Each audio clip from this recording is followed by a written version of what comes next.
the UFC is worth over $12 billion. Okay, stop. This isn't another video about fighter pay, unions, revenue splits, or how bald Dana White is. Maybe not that one, but it's not about how boxers get paid more either. None of that. This is about you and me, the fans, and why the UFC experience is getting worse when there's absolutely no reason for it. We all love the UFC, but I am going to break down a few key things that could improve and make the UFC feel great again. So if there's a problem with something, that means there was a time when there wasn't a problem, right? What changed? Was it the fights? Nope. In fact, most people would argue the fights are more competitive and better than ever. Sure, some fighters are more calculated now, some play it safer, but that's fine. The fights aren't the problem. So, what is? Maybe it's the promotion of the fights. Islam versus Ilya is supposed to happen on the International Fight Week, just over a month from now, and yet the only thing we're seeing is Chael Sonnen talking in circles, saying one thing in one video, then the complete opposite in the next. Meanwhile, Dana White is out here promoting Canelo versus Crawford, a boxing super fight set for September 12th. This fight will sell itself, but that's the problem. As fans, we want more, because at the end of the day, the UFC isn't just about the fight. Sure, the fight is the most important part, but it's also about everything around it. The build-up, the background story, the viral moments, the bad blood. That's why we're hyped for Ilya versus Islam or Jones versus Aspinall, and not nearly as excited for Bilal versus JDM, even if the fight might be great. Instead, this fight will likely get an embedded episode the week of where Islam talks. Brother, if you want your son high-level wrestling, send him 2-3 years Dagestan and forget. And Ilya tries to trash talk him. Please, loudly, shut up, man. And it's not just this one. This is the UFC's entire promotional strategy now. Announce the fight on a random Tuesday, post a graphic, drop a mid-level promo 48 hours before the event. Hope the loyal fans tune in like they always do. No build-up, no storylines, no real effort. It feels lazy, because it is lazy. Remember when Aldo versus Conor was booked? We got a full-on press tour from Dublin to Rio to Vegas, multiple face-offs. It felt like a global event, like history was being made. Now, for a card as stacked as UFC 314, we got one press conference. A month before the event. That's it. No build-up, no tour, no energy, just one stage media day and move on. Every week feels like just another Apex card, another 1 a.m. main event, another vodka energy drink Draft Kings or Popeyes ad for the 200th time. All right, guys, here we are. We're at the Popeyes. But this was the only ad they ever needed. Derek, what's your issue with Daniel? I want to know too. He disrespected that Popeye's chicken on a commercial for years ago. But we still show up because we want it to be good. But the UFC knows that. They know the fan base is loyal, and they're using that as an excuse to do less. Same with fighter pay. They don't have to pay more. They don't have to promote more because they know we'll keep watching either way. Debating rankings that barely mean anything because deep down, we love this sport. We complain because we care. And before someone comments, then go watch something else if you don't like it. No, we want to watch the UFC just the way it should be. Why don't we complain about Taylor Swift?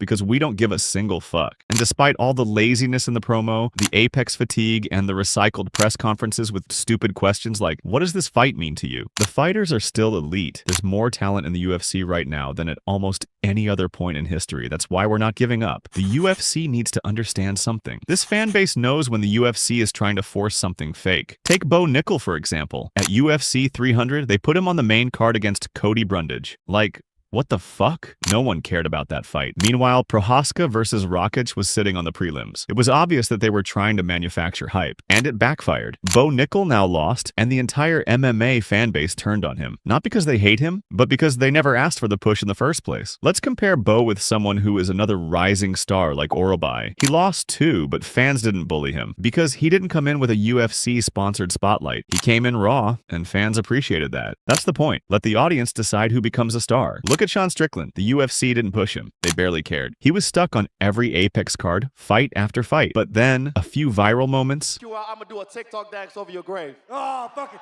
look at this grown-ass man on fucking TikTok. Maybe that's the problem. A last-minute booking with Izzy. Strickland, you're in. Boom. A star was born.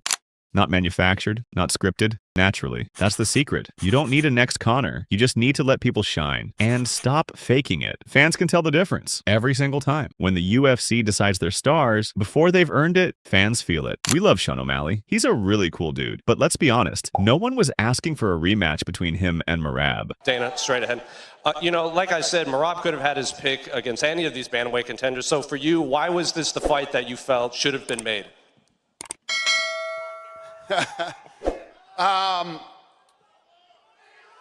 This is the fight that people wanted to see. Except for these 6 guys over here. And a few guys in the comments. Why didn't we get O'Malley versus Peter Yan too? That was the perfect #1 contender fight to make. So what happens now if O'Malley gets dominated like he did in the first fight? You tell me in the comments. This is why so many of the UFC's biggest moments have nothing to do with prepackaged graphics or scripted promos. They happen in real time, a walk-off KO, a post-fight speech. There is not one MMA fan on the planet that doesn't want to see me rematch you, Charles, or rematch you, Justin Gaethje. A shove at the weigh-ins, a call-out that goes viral. That's the real marketing. Fuck that. Conor McGregor, you're taking everything I work for, motherfucker.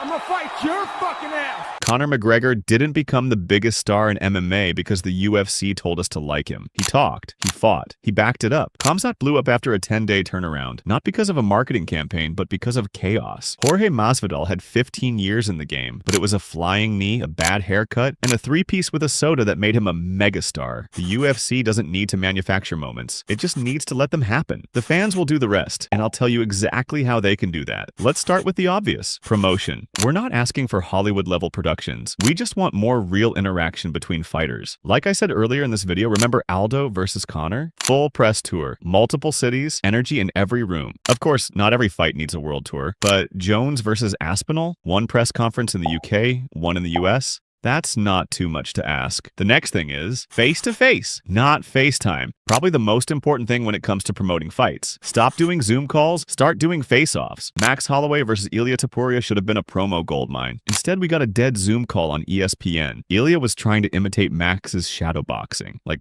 what even was that? Working with the backs. Bro, what the f is this? Just put these guys in front of each other for 45 minutes. It's not that hard. Sure, the pre-fight interviews with DC or the Nina drama segments are fine, but give us what we really want. 2 fighters, face-to-face, sitting down, talking shit, and selling the fight. Boxing promotions are a mess, but even they get that part right. Film the interview a month out, sit on it, drop it a week before the fight. Imagine this, John Jones and Tom Aspinall sitting at a table face-to-face. Tom drops the duck on the table. John brings the Coke.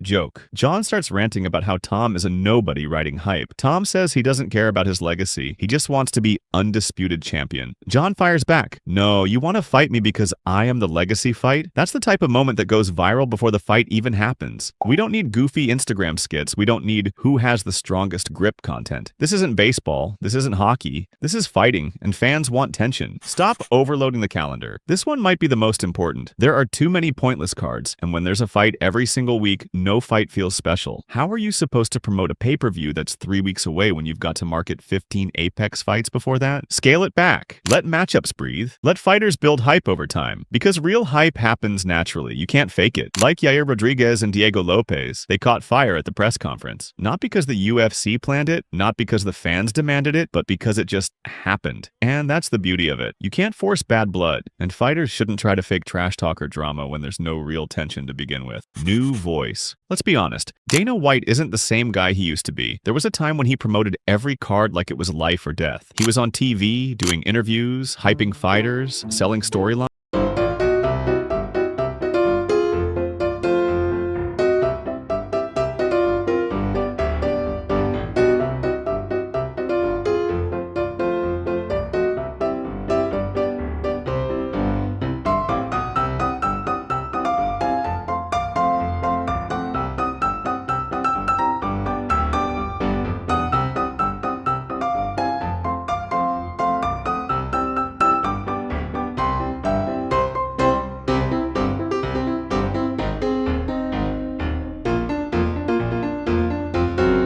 Of stars unless they're already trending. So maybe it's time for a new voice. Someone who actually lives and breathes this era. Someone who shows up for more than Press Week and Power Slap. The UFC doesn't need a replacement for Dana White. It needs a new frontline promoter. A fight hype guy. Someone who can look at a matchup like Islam versus Ilia and say, this is our Super Bowl. Let's make it feel like one. If you're the type who says, it's just about the fights, nothing else matter, then go watch ONE FC. Because the fighters there are scrapping and the fights are amazing. But the UFC, it's never been just about fights. That's what separates it from every other MMA promotion. So, if you want pure fights with zero buildup, zero drama, and zero tension, go watch ONE FC. But for the rest of us, we want the full experience. And that's what the UFC used to deliver.